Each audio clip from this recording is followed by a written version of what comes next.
Stephen அப்படிங்கிறவர் தான் எனக்கு டிரைவர். ஏர்போர்ட்லேருந்து ஊட்டின்னு போய் 2 நாள் உபன்யாசம்லாம் சொல்லி முடிச்சுட்டு அந்த ஒரு உபன்யாசத்துலேருந்து இன்னொரு உபன்யாசம் போகிறதுக்கு ஒரு மலையை கடக்கணும். மலையில் போகிறோம். இவர் ஆமையில் உட்காந்துன்னு போனால் கூட வேகமாக போயிடலாம் போல இருக்கு, ரொம்ப மெதுவாக போகிறார். முன்னாடி ஒரே ஒரு லாரி, நம்ம ஊர்லையான டிரைவர் அந்த லாரி மேலே பறந்து போய் ஓவர்டேக் பண்ணியிருப்பார். அவ்வளவு பகவான் சாமர்த்தியம் கொடுத்துருக்கார். இவர் போயிட்டே இருக்கார். நான் ஸ்டீஃபனை சொன்னேன், இங்கிலீஷ் புரியும் அவளுக்கு, நம்ம ஸ்வாஹிலி ஆஃப்ரிக்கன் லாங்குவேஜ்லாம் பேச வேண்டாம். Stephen overtake. அவன் கேட்குறான், ஓவர்டேக் மீன்ஸ் வாட்? நம்ம ஊரில் டிக்ஷனரியில் அதுதான் முதல்ல கத்தே தரா. ஏன்னா இவர் இது கூட தெரியாமல் இருக்கார் அப்படின்னு. அதனால் சாந்த சமதமாதி குணங்கள் நம்மக்கிட்ட இருக்கோ இல்லையோ, வெவ்வேறு நாட்டில் பல பேர்கிட்ட இருக்குது. க்யூவில் நிற்கிறோன்னு இப்போ உட்காந்து வருத்தப்படுறோமே, வெவ்வேறு நாட்டில் இப்போ நீங்கள் போனேன்னா ஒரு பஸ்ஸில் ஏறணுன்னாலும் க்யூவில் நிற்கணும், ஒரு கடைக்கு போய் ஏதாவது வாங்கணுன்னாலும் க்யூவில் நிற்கணும். அடியேன் இவ்வளவு இடத்துக்கு 27 ஃப்ளைட் எடுத்துட்டு யூஎஸ்குள்ளேயே ட்ராவல் பண்ணியிருக்கேன். ஒருத்தர் வாயை திறக்க மாட்டா, அத்தனை பேரும் நின்றுருப்பா. நம்ம ஊரில் என்னென்னா, எனக்கு கொஞ்சம் கால் சரியில்லை முன்னாடி போயிடலாமா, எனக்கு வயசாயிருக்கு முன்னாடி போகலாமா, எனக்கு ஒரு சின்ன குழந்தை இருக்குது முன்னாடி போயிடலாமா, ஓவர்டேக் பண்ணுறதுலையே இருப்போமே ஒழிய வெவ்வேறு நாடுகளில் குச்சியை வச்சுட்டு க்யூவில் நிற்கணும்னா அப்படி தான் நிற்பா.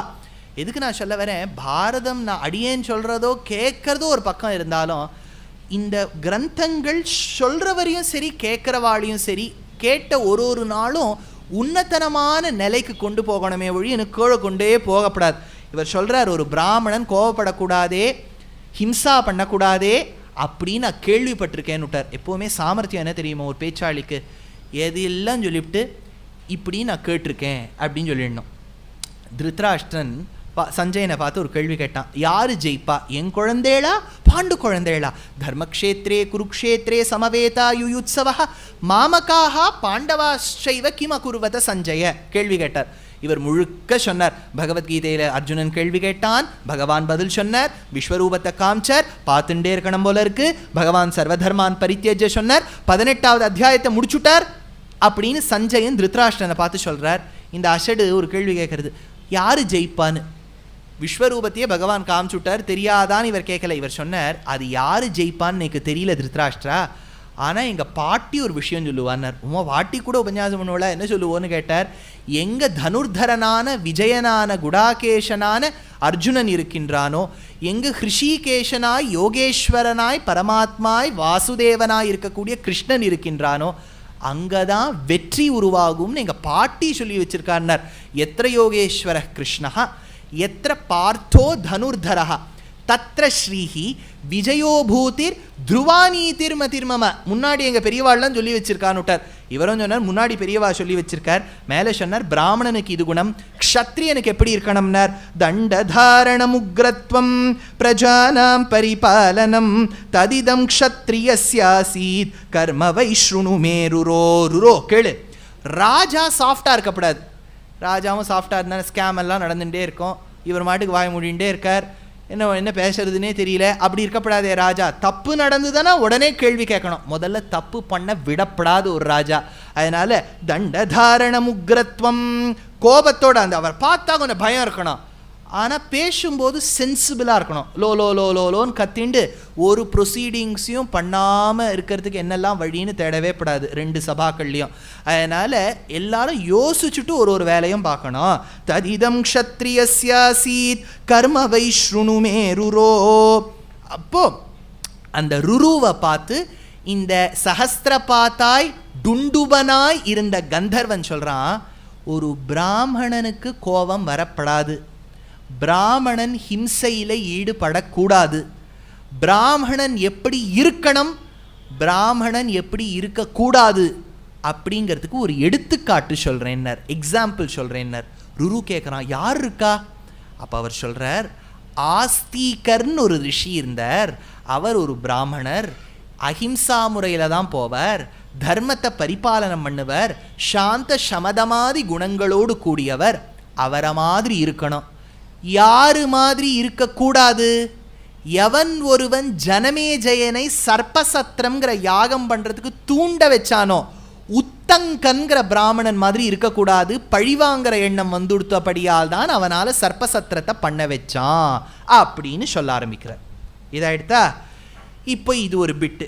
இப்போ கருட உபாக்கியானம் ஆரம்பிக்கணும். ரொம்ப முக்கியமான ஒரு சரித்திரம். இதில் நடுவில் ஒரு அத்தியாயத்தில் ஜரத்காருவை பற்றி சொல்லியிருக்கார் வியாசர். அதை நான் இப்போ சொல்லலை. I'm parking it for tomorrow. ஏன்னா ஜரத்காருவை பற்றி விஸ்தாரமாக வரும் ஆஸ்திகரை பற்றி சொல்லும்போது. அதனால் அந்த இடத்துல சொல்லும்போது அப்போ எடுத்துக்கலாம்.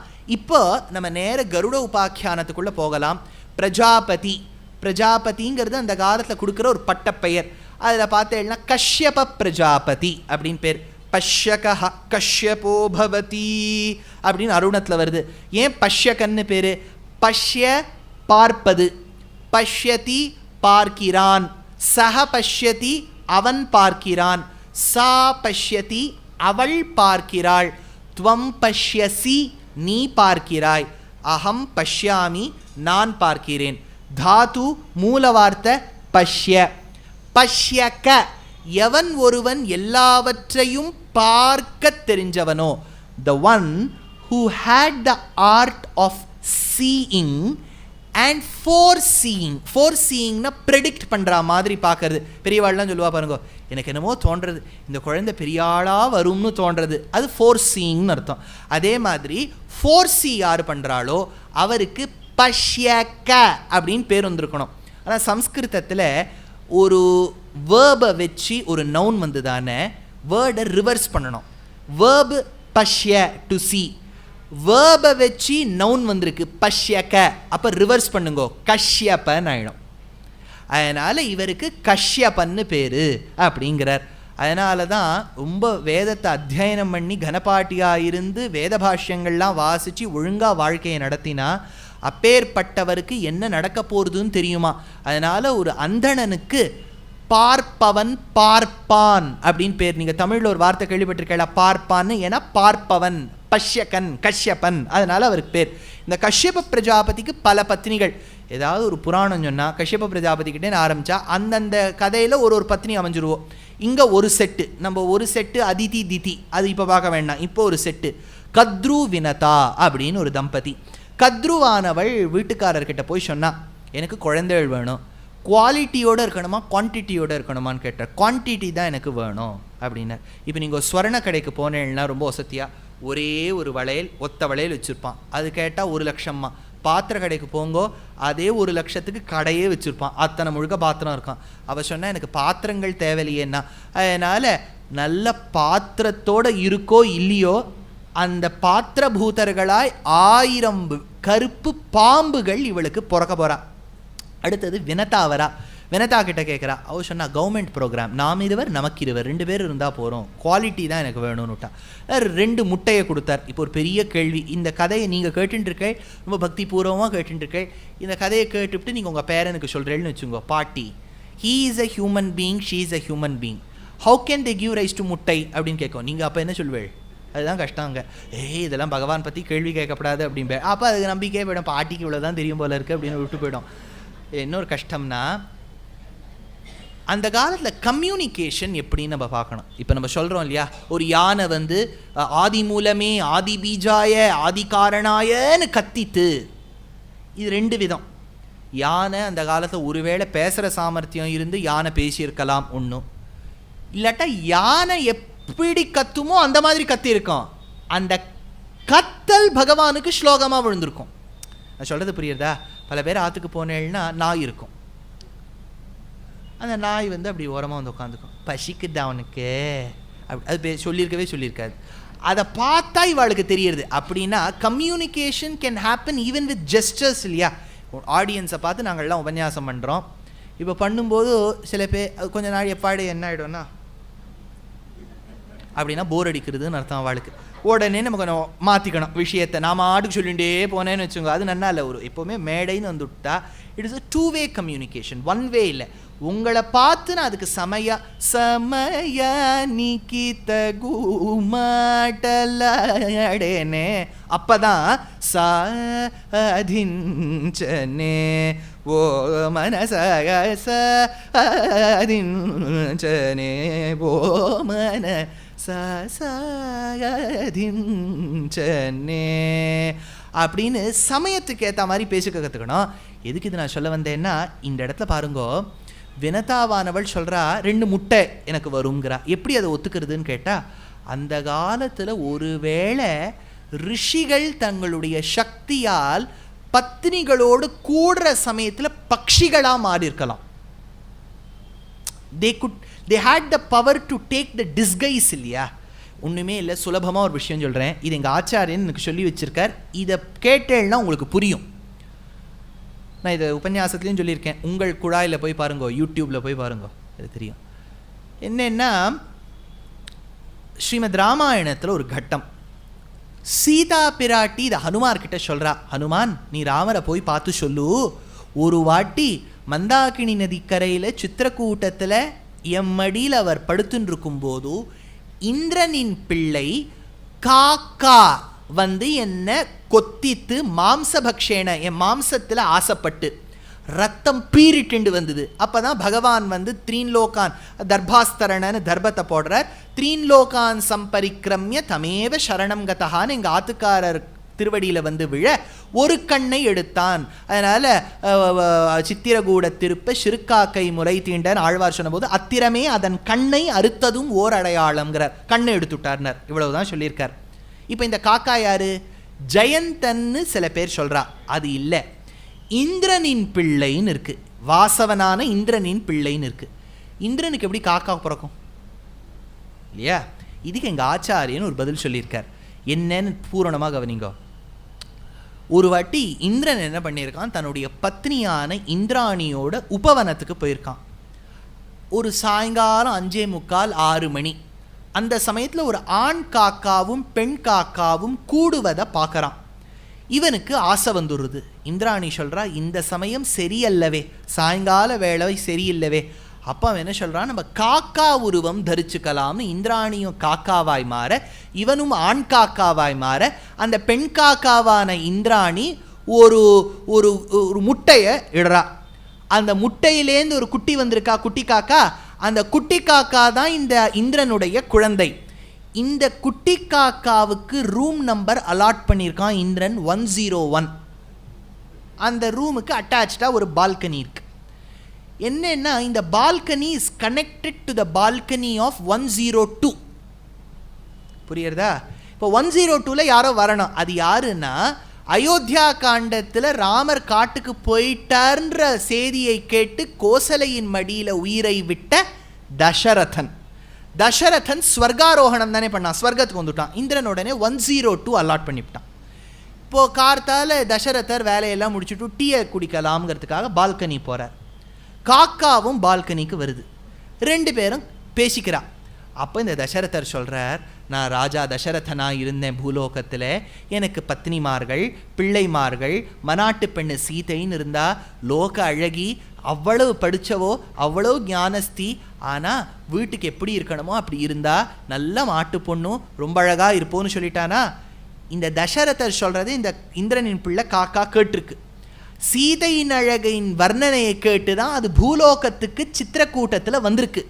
வந்து சீதையை அழகால குத்திருக்கு. அப்போ ராமர் இதை கண்ணை அறுத்து விட்டார். சரி சுவாமி, இது ஸ்வர்க்கத்தில் தானே இந்த காக்கா இருந்தது, அதனால தான் பிண்ட பிரதானாதிகள் பண்ணி முடிச்ச கையோட சாதத்தை காக்காக்கு வைக்கிறோம். புரியுறதா? எடா காக்கா எங்கள் குருவி கூட வைக்கலாமே.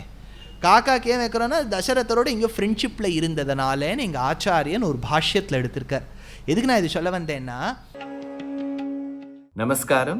In the coming months of November, December, January and February, there are very many discourses of mine, both in Tamil and in English, across different cities.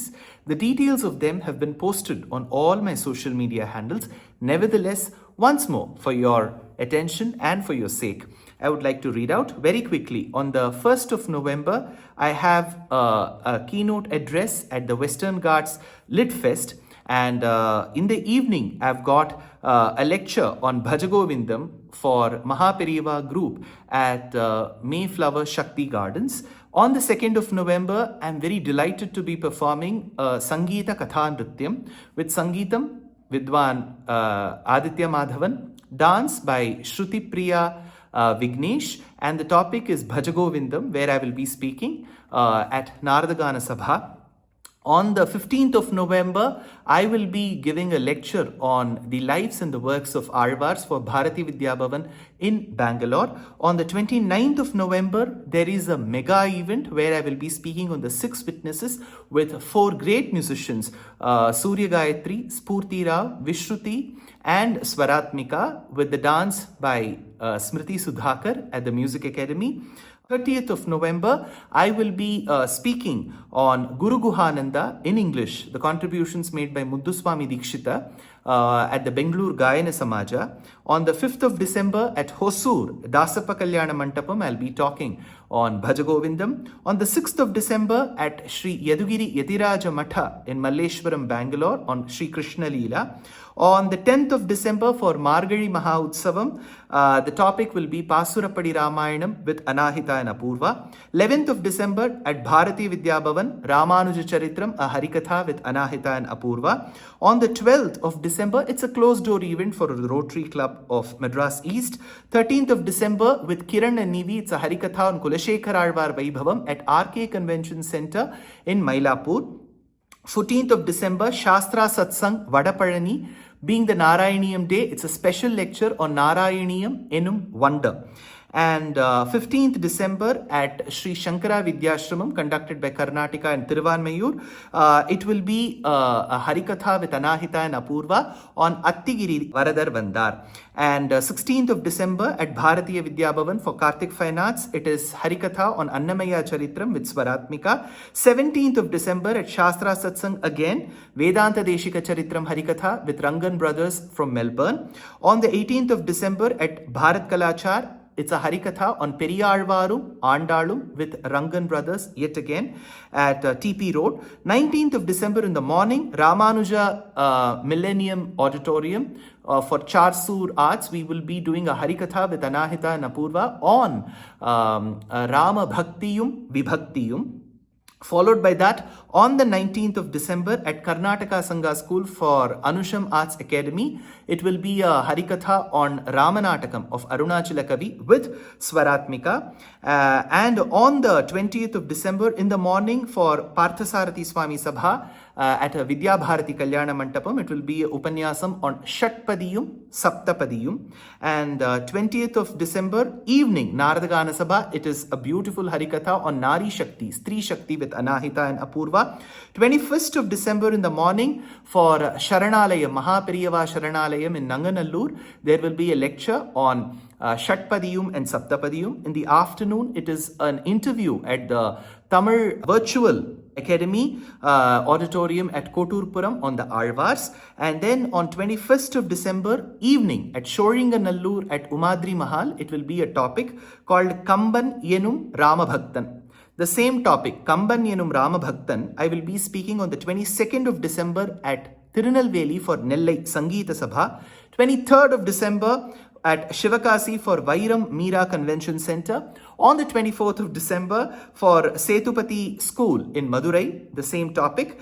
And on the 30th of December, tentatively I am to speak on the importance of Nutyat Divyadesham on the Vaikuntha Ekadashi Eve for PGP Auditorium in Singapore. On the 31st of December, it is for Tamil Isai Mandram in Georgetown. I will be speaking on Tiruppugadil Ramayanam. And coming to the month of January, on the 17th of Jan, I will be speaking on Narayaniyam in Wonder for Shanmukhananda in Mumbai. On the 18th of December, it is our grand production called Agre Pashyami at the very same premises.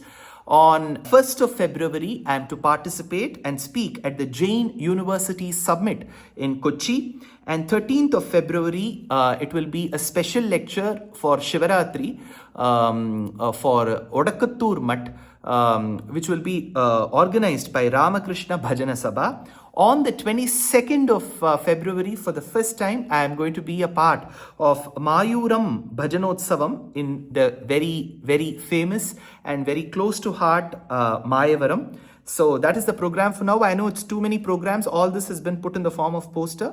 Please do participate wherever you can. Namaskar.